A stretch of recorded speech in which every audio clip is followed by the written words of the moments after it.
Welcome back to the desert here on our pilgrimage of freedom.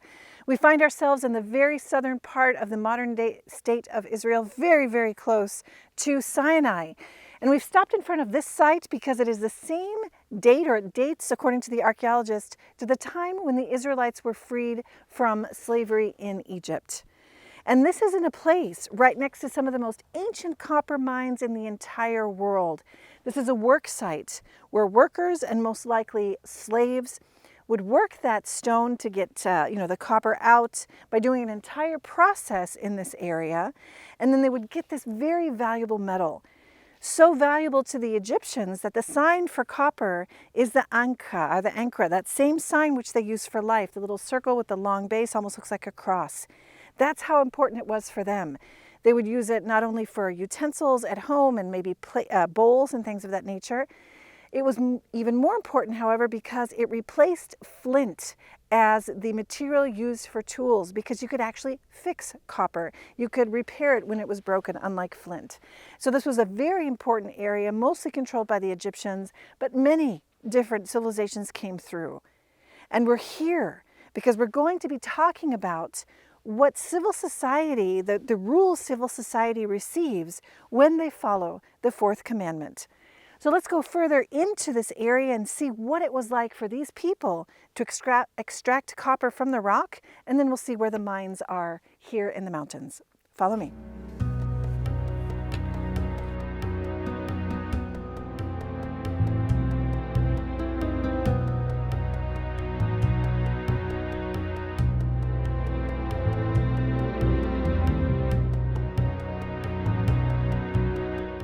We've made our way up from down below because I wanted to show you the model of the hard work the people here had to do to take that copper out of the rocks. Now this is a stove, you can see very clearly. It would be a stove, and they would put charcoal inside of the stove. That's where they found remnants down below. And then it would heat up so high because they had a special process. They were called foot bellows. And so I'm going to get on these right here that they've set up for visitors here to Timnah, and just show you a little bit about how they worked. And you can imagine the hard work that it would take for the slaves to do this. And you might be able to hear actually the air that comes through these little pipes into the oven. So they would be like this all day. And the quicker they go, the more air that you get into the oven. And of course, anybody who knows how bellows work, this wonderful invention that changed everything that had to do with metalwork, it would get so hot that combining it with the iron ore or iron rock, it would form two different layers. One would be the sludge that would come out from the top, and they could take it off the top. And you can see some of that right here, actually. There's this type of sludge everywhere in this work area. It's this dark rock, which of course is like an iron-based sludge. And then you would have the straight copper at the bottom of the oven. But then it would be in this particular container, and that's what we see over here. They would make transportable ingots, or these sort of bread-shaped, domed-shaped pieces of copper, because they would pour the copper from this container, which would be in the oven, into these molds to make it easy to transport. So it's very interesting how this even happened. How did the process become discovered? Well, they say, because this was, of course, controlled by the Egyptians from a time ago, that perhaps somebody who used this type of malachite stone around their eyes, they would use it for cosmetics. Perhaps some of that powder had fallen into an oven and made these little copper, like little balls of copper, and they said, oh, well, perhaps if we take a whole stone, once it's been crushed, we can extract more copper. Maybe that's what happened. But most likely what happened is because they also made pottery in Egypt, and they would glaze the pottery with different types of glazes. And so sometimes using this type of malachite, or even they would find it in stone that was azurite, you would have these little copper like glints and balls coming out on these beautiful pieces of pottery. But the point is, this is a land where the Lord brought his people. As it says in Deuteronomy 8, the Lord God is bringing you into a good country, a land whose stones contain iron and whose hills from whose hills you can mine copper. And so in this place, even though they had people, slaves like themselves, getting all this copper out, they realized the richness and the gift of the land that God had given them. So when we're talking about the fourth commandment, we've discussed how it deals with the family as the basis of society. Well, let's go up to the mines themselves, and we'll talk about how the way the family lives has its impact on society and how we in society are governed by what the fourth commandment tells us. So let's go up into the hills right now.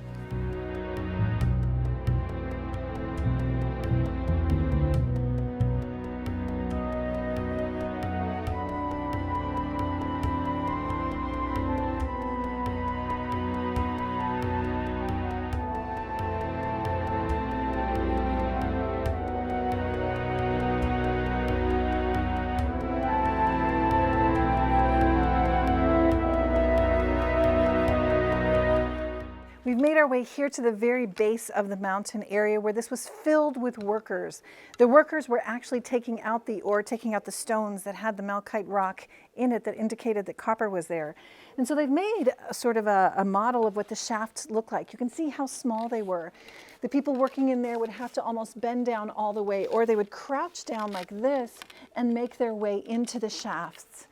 And so what was just brutal about this whole process is to be able to help them fit, they would actually change their, they would cut this Achilles tendon and make their feet actually flatter so they were able to get in even further and get even more copper.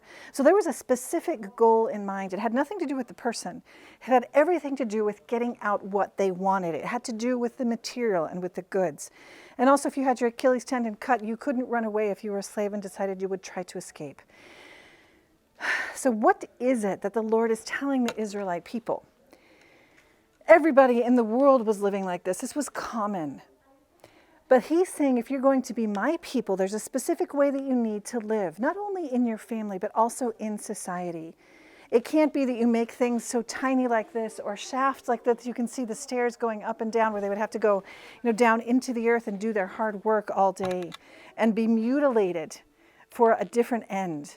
The Lord is saying, I'm going to give you other regulations so you can live like I live. You can be according to my heart. So let's go and see those shafts up here in the mountain, and we'll talk more about the indications he gives us for living in society, according to the fourth commandment. Follow me.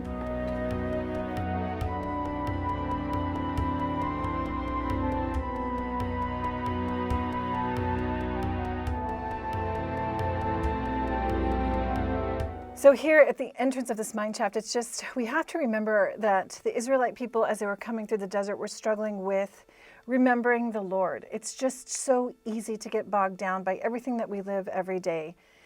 But the Lord is always with them. He was traveling with them. He was reminding them what it means to be his sons, his chosen people. It actually says in Deuteronomy 8, be careful not to forget the Lord your God, for the good land he has given you. So we can get caught up in the material things and start thinking about, oh my gosh, should I buy this land? Should I negotiate for this as the sons of Reuben or the sons of, who knows, any one of the sons of Jacob, so that my people can have control over the copper mines? And the Lord is saying, go beyond that. The goods are important. The land is good. But don't forget your God.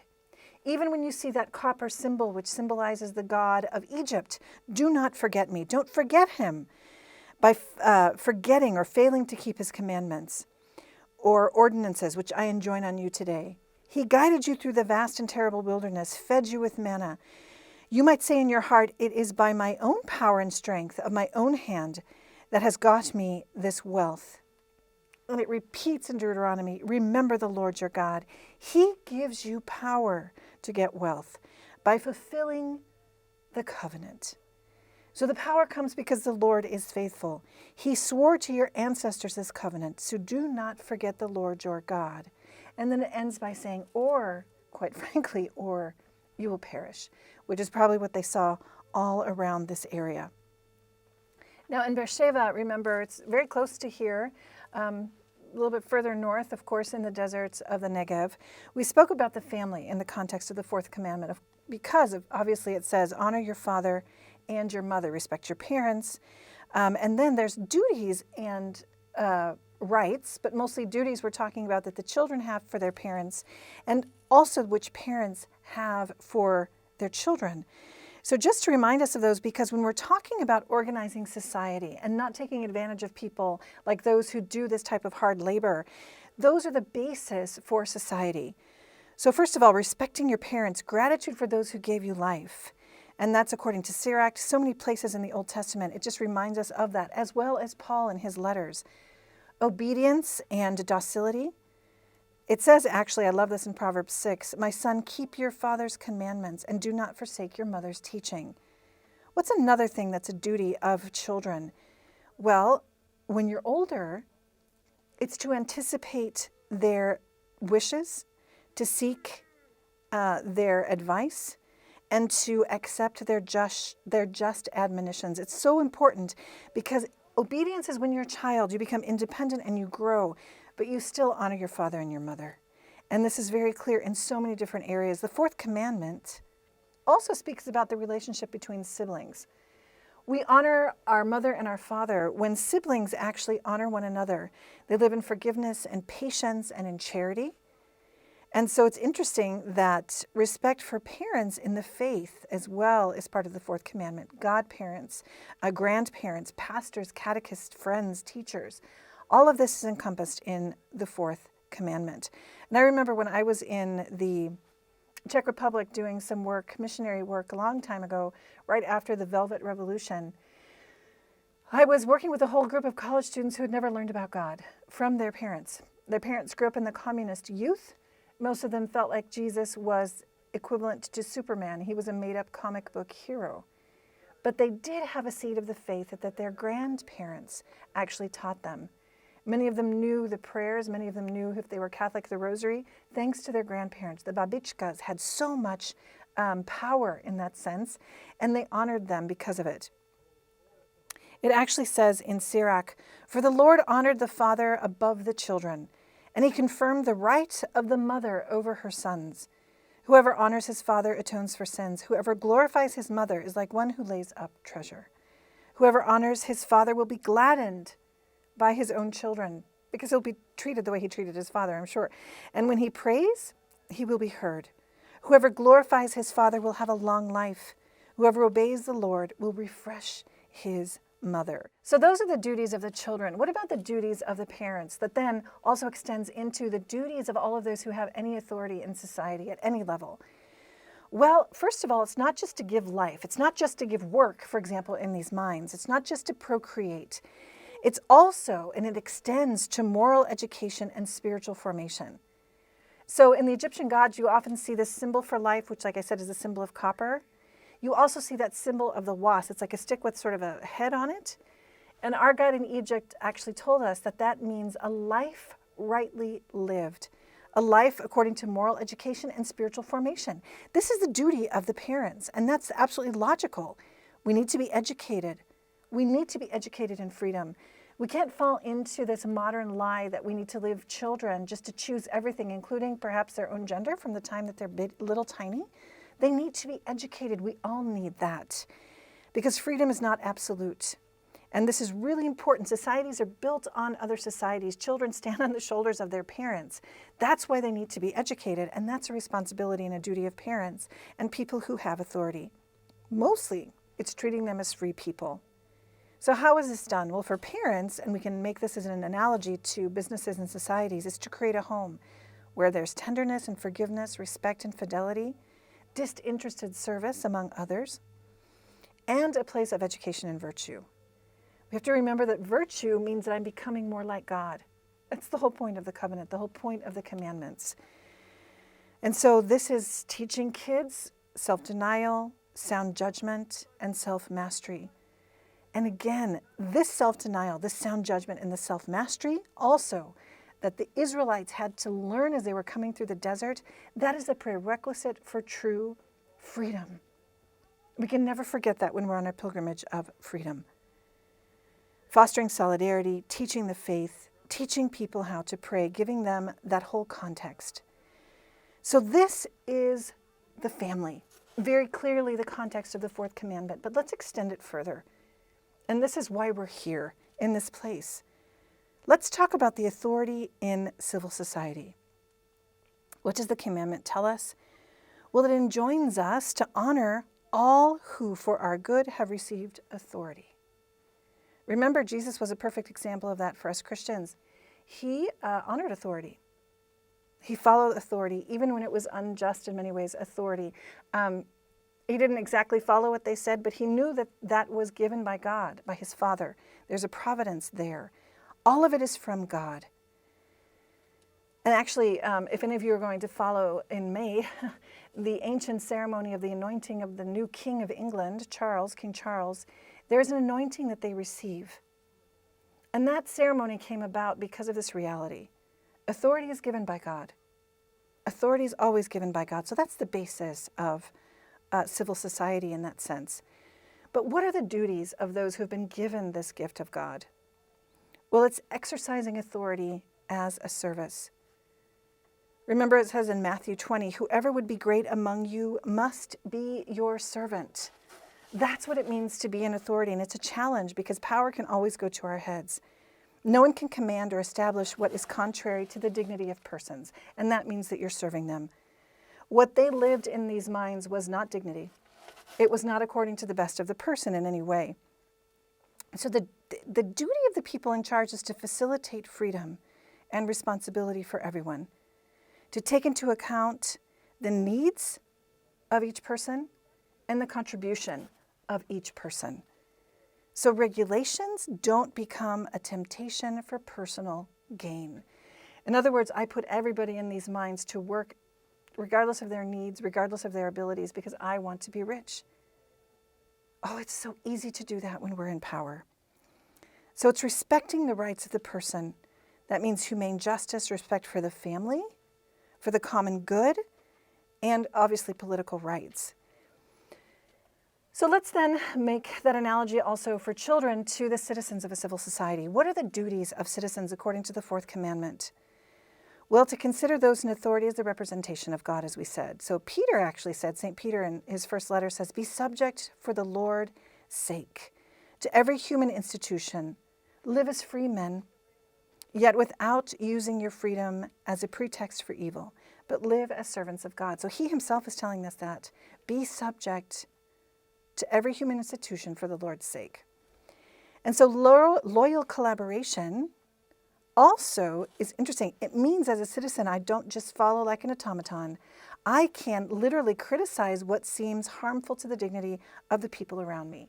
So as a subject in society, also I can say that I'm a loyal collaborator when I actually can criticize certain systems that aren't just, that don't take the human person as the center.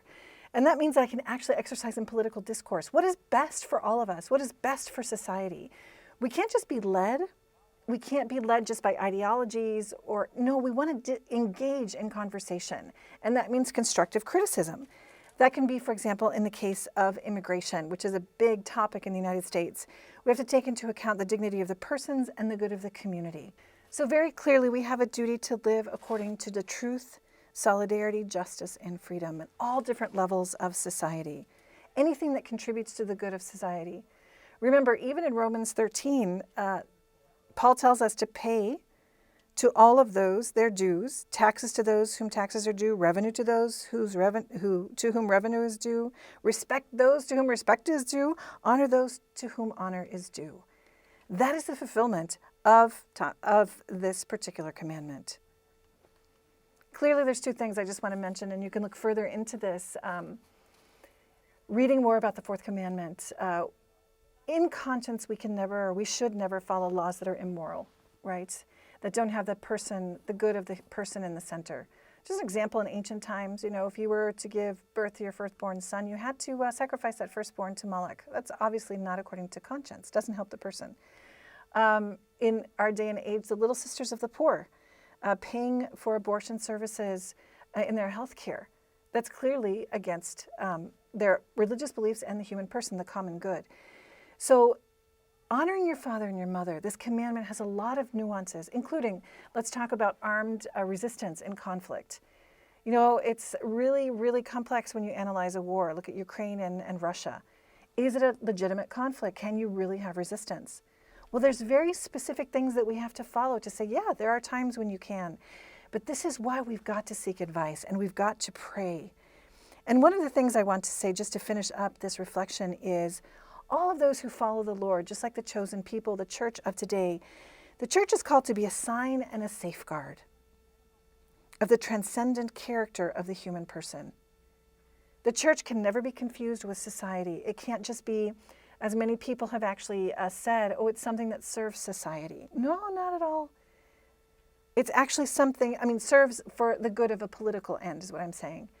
The church rather reminds everyone that we go well beyond the political, this time and space.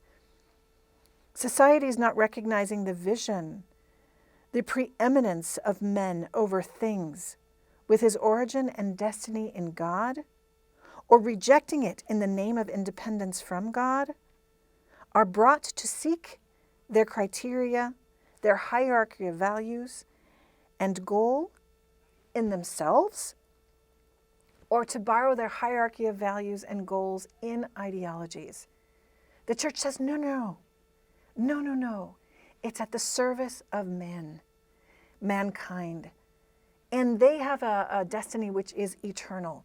And that's what society needs to use as its criteria when it makes its hierarchy of values. And since they do not admit that one can defend an objective criterion for good and evil, for right and wrong, they arrogate themselves to explicit or implicit totalitarian power over man and his destiny. Perhaps one of the things that's happening in today's world is we've forgotten the fourth commandment. So I want to invite you to take out your notebook again, and on this second tablet, this fourth commandment, just make a reflection, perhaps using this as a reference point. The first could be, what duty as a child or as a parent have I neglected? Maybe the gratitude, respect, seeking advice, anticipating desires, accepting admonition, I don't know. Seeking peace with my siblings, giving thanks for my parents in faith, all of that. And as a parent, what have I neglected in that sense? The moral education of kids, for example, or the spiritual education of kids. The growth in virtue, which is how they can be free. So that's just a first sense, a prayer, reflection you can make. Secondly, in any position of authority that you might have, how am I exercising my power, and how can I do it in a way which is really a service? Seeking to respect the workers and the citizens' dignity or those around me, facilitating freedom and responsibility. And very simply, thirdly, in your business or in any type of civil organization that you're a part of, personal relationship even, how can I better live according to the truth, solidarity, and justice, and allow others to do so? Like facilitate that in a way. Things like following the laws, paying taxes, defending the country, engaging in fruitful political debate, all of that. So all of this will help us, I think, in our prayer, and we can ask the grace of God, from God, to not forget that all of this is at the service of each and every one of us. That's what the Lord has wanted. That's why he took them out of Egypt. That's why he wants to set us free, because our goal goes beyond just this world, beyond society. So from here in this beautiful desert today and going through all of these different areas, just know that we've prayed for you this morning, and we're praying for you as we continue on our journey through the desert. And we certainly hope you can join us again tomorrow as we continue our pilgrimage of freedom and our exodus right into the covenant of the Lord, more and more and greater and deeper. So God bless each and every one of you, and we'll see you tomorrow.